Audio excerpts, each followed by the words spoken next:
खुद से ही खुद को सजा दिया हूँ, खुद से ही खुद को मिटा दिया हूँ। एक बेवफा से दिल लगा लिया हूँ, एक बेवफा से दिल लगा लिया हूँ। उसके लिए क्या क्या न किया हूँ, उसके लिए क्या क्या न किया हूँ। एक बेवफा से दिल लगा लिया हूँ, एक बेवफा से दिल लगा लिया हूँ।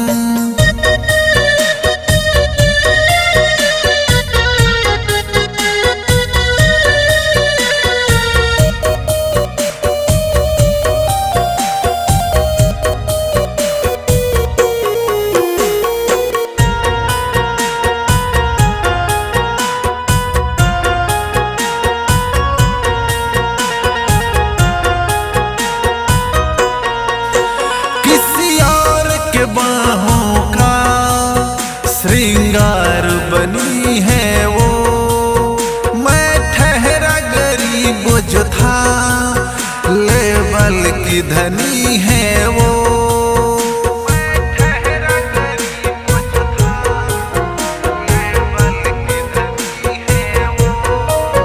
किसी और के बाहों का श्रृंगार बनी है वो,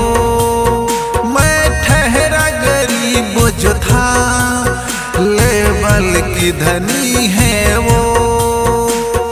हंस के ही दर्द छुपा दिया हूँ, हंस के ही दर्द छुपा दिया हूँ। एक बेवफा से दिल लगा लिया हूँ, एक बेवफा से दिल लगा लिया हूँ।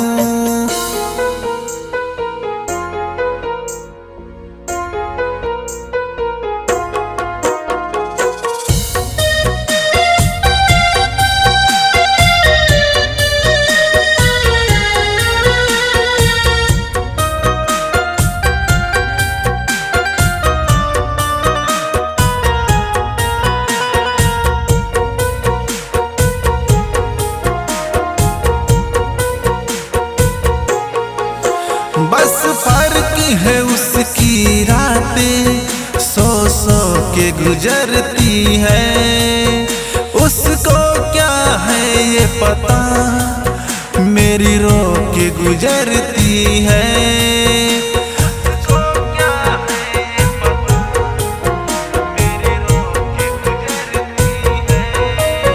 बस फर्क है उसकी रातें सौ सौ के गुजरती है, उसको क्या है ये पता मेरी रो के गुजरती है। मनोज किंग प्यार का जहर पिया है, चंदन भी प्यार का जहर पिया है। एक बेवफा से दिल लगा लिया है, एक बेवफा से दिल लगा लिया है।